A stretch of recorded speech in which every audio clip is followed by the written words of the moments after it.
Hello everyone, this is Funny and welcome to my YouTube channel. So ఈ వీడియోలో మనం తెలుసుకోవాల్సినటువంటి విషయం ఏమిటంటే పాలిసెట్ 2021కి ఎవరైతే స్టూడెంట్స్ అప్లై చేశారో వాళ్ళ యొక్క ప్రిపరేషన్లో భాగంగా మన 10th క్లాస్ సిలబస్ అంతా కూడా చదవాల్సినటువంటి అవసరం ఉంటుంది. So we have to prepare the plan of action to get the good rank in the Polycet exam 2021. So Polycet 2021లో ఏ సిలబస్ ఇస్తారు అని చెప్పారంటే లాస్ట్ అకాడమిక్ ఇయర్లో ఏ సిలబస్ అయితే ఉందో దాంట్లో ఎక్కువ మనం కాన్సన్ట్రేట్ చేయాల్సినటువంటి విషయం ఉంటుంది. అందులో పార్ట్గా ఫస్ట్ పార్ట్లో మనం refraction of light at plane surfaces ఈ లెసన్లో ఉన్నటువంటి ఇంపార్టెంట్ పాయింట్స్ లాస్ట్ అకాడమిక్ ఇయర్లో ఏ పాయింట్స్ అయితే సిలబస్లో ఉన్నాయో వాటి గురించి మనం డిస్కస్ చేద్దాం. So refraction of light, refraction of light at plane surfaces.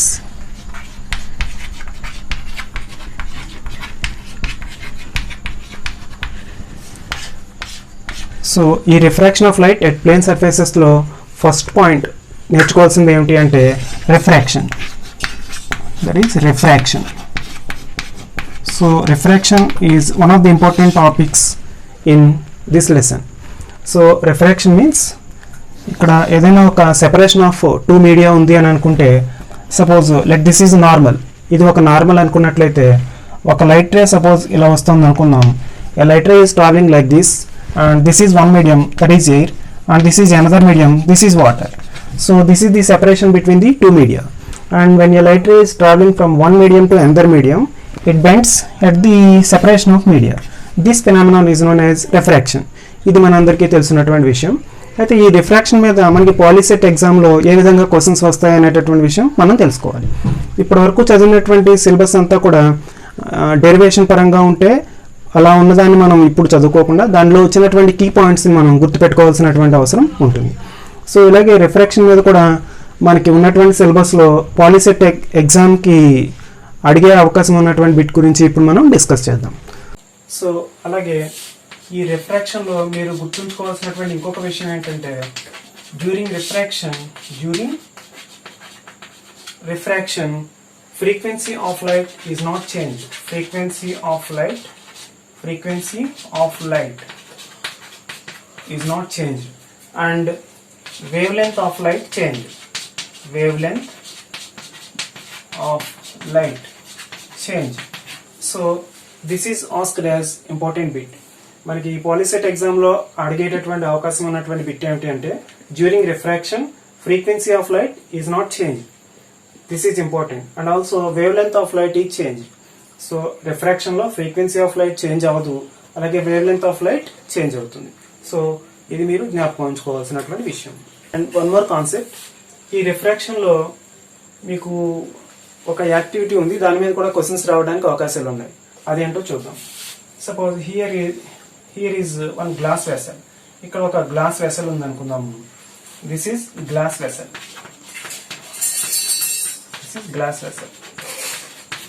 And here is one coin. ఇక్కడ ఒక కాయిన్ ఉంది అనుకుందాం. అలాగే చివరిన ఒక స్టూడెంట్ ఉన్నాడు అనుకుందాము. This student can be able to watch this coin. So ఈ స్టూడెంట్ ఈ కాయిన్ని చూడగలడు. ఎందుకని అంటే ఈ కాయిన్ నుంచి వచ్చినటువంటి లైట్ రే ఏదైతే ఉందో అది ఈ స్టూడెంట్ యొక్క కంటికి చేరుకుంటుంది కాబట్టి, ఒక కన్ను రెండు కళ్ళు ఉంటాయి కాబట్టి రెండు కళ్ళు వేద్దాం. స్టూడెంట్ యొక్క కంటికి చేరుకుంటుంది కాబట్టి this student can be able to watch this coin. అలాగే ఈ స్టూడెంట్ని కొంచెం వెనక్కి జరగమన్నాం అనుకుందాం. సో ఈ స్టూడెంట్ ఇంకొంచెం వెనక్కి వచ్చాడు అనుకుంటే ఇక్కడ వెనక్కి వచ్చినప్పుడు వీడికి ఈ కాయిన్ కనిపించదు. ఎందుకని అంటే ఈ కాయిన్ నుండి వచ్చినటువంటి లైట్ రే ఇలా వెళ్ళిపోతుంది కాబట్టి వీడి కంటికి చేరదు, కాబట్టి ఈ కాయిన్ వీడికి కనిపించదు. సో సపోజ్ ఈ గ్లాస్ వెసల్లో వాటర్ పోసారనుకున్నాం. This is glass vessel and this glass vessel is filled with water. ఈ గ్లాస్ వెసల్లో వాటర్ పోసారనుకున్నాం. అప్పుడు ఏమవుతుంది అంటే దిస్ ఈజ్ కాయిన్ ఇక్కడే ఉంది. ఈ కాయిన్ నుంచి వచ్చినటువంటి స్టూడెంట్ ఇక్కడ ఉన్నాడు. కాయిన్ నుంచి వచ్చినటువంటి లైట్ రే ఇలా వచ్చింది అనుకుందాం. ఇక్కడ ఏమవుతుంది అంటే this is water and this is air. So water acts as a denser medium. Water acts as a denser medium and air acts as a rarer medium. So ఎప్పుడైతే light ray denser medium నుంచి rarer మీడియంలోకి వచ్చిందో అప్పుడు అక్కడ refraction జరుగుతుంది. Suppose this is the normal at this separation. యాక్చువల్గా అయితే light ray ఇలా వెళ్ళిపోవాలి, యాక్చువల్గా అయితే లైట్ రే ఇలా వెళ్ళాలి, కానీ ఇక్కడ మీడియం డిఫరెన్స్ ఉండడం వలన ఇది ఏమవుతుంది అంటే ఇలా బెండ్ అయ్యి ఇలా చేరుకుంటుంది, బెండ్ అయ్యి ఇలా వెళ్ళి అప్పుడు ఇక్కడ ఉన్నటువంటి స్టూడెంట్ కంటికి కనిపిస్తుంది.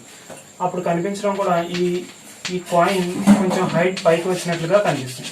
సో యాక్చువల్గా ఇంత డెప్త్లో ఉన్నటువంటి కాయిన్ కొంచెం పైకి వచ్చినట్లుగా కనిపిస్తుంది. This is due to refraction. Here మనకి ఒక క్వశ్చన్ అడగడానికి అవకాశం ఉంటుంది. ఈ క్వశ్చన్ చూడండి. So a coin which is kept in a vessel which is filled with water appears to be అంటే raised from the bottom. Raised from the bottom అని మనం రాయాల్సిన అవసరం ఉంటుంది. So answer is raised from the bottom. Right. And our next topic is refractive index. Refractive index. So refractive index గురించి మీరు తెలుసుకోవాల్సినటువంటి విషయం, refractive index n is equal to c by v. c means where c is the velocity of light and its value is 3 into 10 power 8 meters per second. 3 into 10 power 8 meters per second. And v is the velocity of light in medium. And this formula is used to calculate the refractive index and velocity of light in medium. So దీని మీద కూడా మనకి problems అడగడానికి అవకాశం ఉంటుంది. So ఈ ఫార్ములాని మనం గుర్తుపెట్టుకోవాలి. అలాగే refractive index and velocity of light కి మధ్య ఉన్నటువంటి రిలేషన్ ఏంటి అంటే రిఫ్రాక్టివ్ ఇండెక్స్ n కి is inversely proportional to velocity of light in medium. అంటే రిఫ్రాక్టివ్ ఇండెక్స్ కి velocity of light in medium కి ఇన్వర్స్లీ ప్రపోర్షనల్ ఉంటుంది. అంటే రిఫ్రాక్టివ్ ఇండెక్స్ కనుక ఎక్కువ ఉంటే ఆ మీడియంలో వెలాసిటీ ఆఫ్ లైట్ తక్కువ ఉంటుంది. అలాగే రిఫ్రాక్టివ్ ఇండెక్స్ తక్కువ ఉంటే వెలాసిటీ ఆఫ్ లైట్ ఎక్కువ ఉంటుంది. దీని మీద కూడా మనకి బిట్స్ అడగడానికి అవకాశం ఉంటుంది. సో ఈ పాయింట్ కూడా మీరు గుర్తుపెట్టుకోవాలి. రిఫ్రాక్టివ్ ఇండెక్స్ కనుక మోర్ ఎక్కువగా ఉంటే అండ్ వెలాసిటీ ఆఫ్ లైట్ తక్కువగా ఉంటుంది. వెలాసిటీ ఆఫ్ లైట్ తక్కువగా ఉంటుంది. అలాగే రిఫ్రాక్టివ్ ఇండెక్స్ కనుక తక్కువగా ఉంటే వెలాసిటీ ఆఫ్ లైట్ ఎక్కువగా ఉంటుంది. ఈ పాయింట్స్ మీరు గుర్తుపెట్టుకున్నట్లయితే చాలా బిట్స్ ఆన్సర్ చేయగలుగుతారు. రిఫ్రాక్టివ్ ఇండెక్స్ ఎక్కువ ఉంటే వెలాసిటీ ఆఫ్ లైట్ తక్కువ ఉంటుంది. రిఫ్రాక్టివ్ ఇండెక్స్ తక్కువ ఉంటే వెలాసిటీ ఆఫ్ లైట్ ఎక్కువ ఉంటుంది. Right.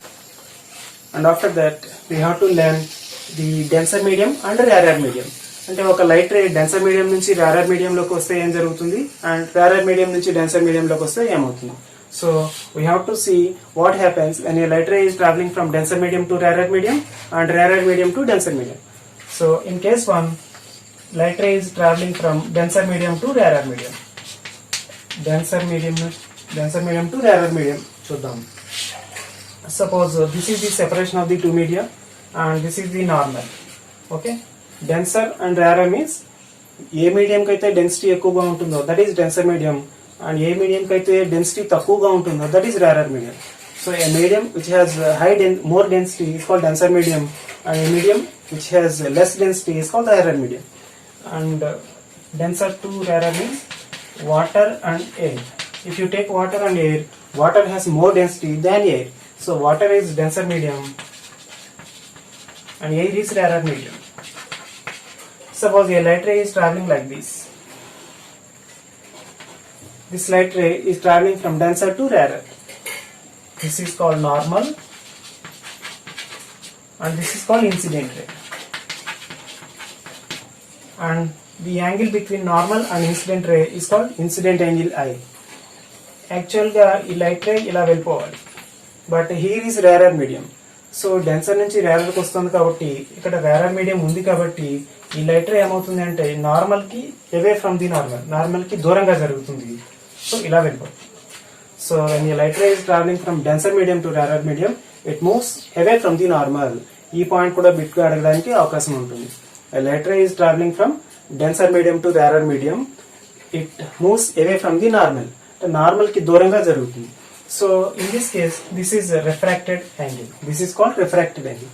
So when a light ray is traveling from denser to rarer, the relation between angle of incidence and the angle of refraction అని కూడా అడగొచ్చు. అప్పుడు ఏమని రాయాలి అంటే angle I is less than angle R. R ఇంకెలా రాయొచ్చు angle R is greater than angle I. So ఈ పాయింట్స్ మీద అన్నిటి మీద కూడా బిట్స్ రావడానికి అవకాశం ఉంటుంది. First point is angle I is less than angle R and angle r is greater than angle I in case of a light ray is traveling from denser to rarer. And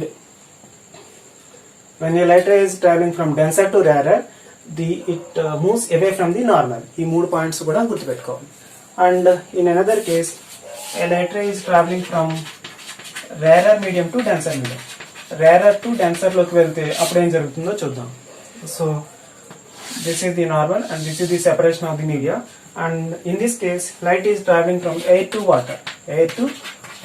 air నుంచి water లోకి light ray travel చేస్తుంది అని అనుకుందాం. అప్పుడు this is light ray air లోంచి travel చేస్తుంది water లోకి వెళ్తాం. So this is normal and this is the incident angle. Actual గా లైట్ రే వాటర్ లేకపోతే కనుక ఇలా వెళ్ళిపోయేది. కానీ వాటర్ అనేటటువంటి ఒక మీడియం ఉంది, అంటే ఇది denser medium. This is denser and this is rarer. ఇలా డెన్సర్ మీడియం ఉండడం వలన అది ఏమవుతుంది అంటే నార్మల్ వైపుగా షిఫ్ట్ అవుతుంది, నార్మల్ వైపుగా బెండ్ అవుతుంది. So when a light ray is traveling from rarer to denser it moves towards the normal.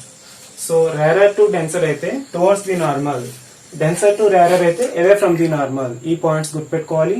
అలాగే relation between angle I and angle R in case of rarer to denser అంటే this is angle R. It clearly shows angle I is more when compared to angle are. So angle I is greater than angle R or angle R is less than angle I. ఈ points గుర్తుపెట్టుకోవాలి, ఈ points గుర్తుపెట్టుకోవాలి. ఇవి bits గా అడగడానికి అవకాశం ఉంటుంది. Next topic is total internal reflection. Total internal reflection. Total internal reflection.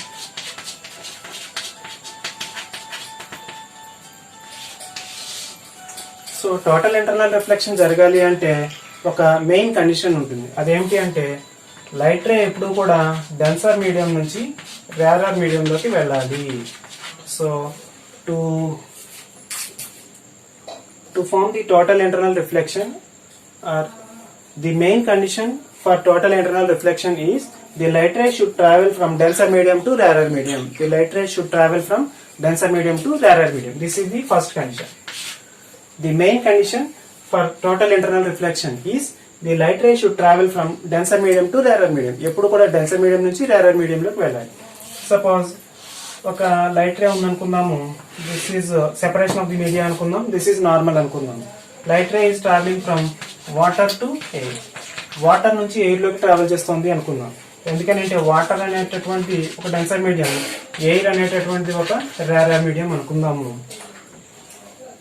So ఈ లైట్ రే ఇలా వస్తుంది అనుకుందాం. ఐ అనే ఇన్సిడెంట్ యాంగిల్ చేస్తూ ఉన్నటువంటి లైట్ రే ఇలా ఉంది అనుకుందాం. డెన్సర్ లోంచి రేరర్ లోకి వెళ్తుంది కాబట్టి యాక్చువల్ గా లైట్ రే ఇలా వెళ్ళాలి, రేరర్ మీడియం ఉండడం ఇలా వెళ్ళిపోతుంది. ఓకే, సో ఈ ఐని ఇంక్రీజ్ చేసామనుకుందాం, అంటే ఇన్సిడెంట్ యాంగిల్ ఇంక్రీజ్ చేస్తే ఫర్దర్ గా అప్పుడేమవుతుంది అంటే suppose we are increasing the I value, అప్పుడేమవుతుంది అంటే ఆర్ వాల్యూ కూడా పెరిగి ఇంకొంచెం ఆర్ వాల్యూ పెరుగుతుంది, ఇలా వెళ్ళిపోతుంది.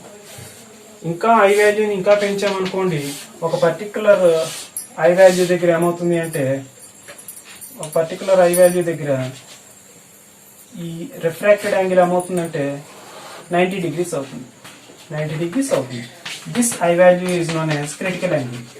This I value is known as critical angle. And if you exceed the critical angle, then the light ray reflects into original medium, and that is called total internal reflection. And that is called total internal reflection. Total internal reflection. అది total internal reflection అంటే. So దీంట్లో మీరు bits గా అడగడానికి అవకాశం ఉన్నది ఏమిటి అంటే in total internal reflection the main condition is అంటే the light ray should be traveling from denser medium to rarer medium. That is the important condition regarding total internal reflection. And there are some important applications of total internal reflection. Applications ఏమిటి అంటే first one is brilliance of diamonds.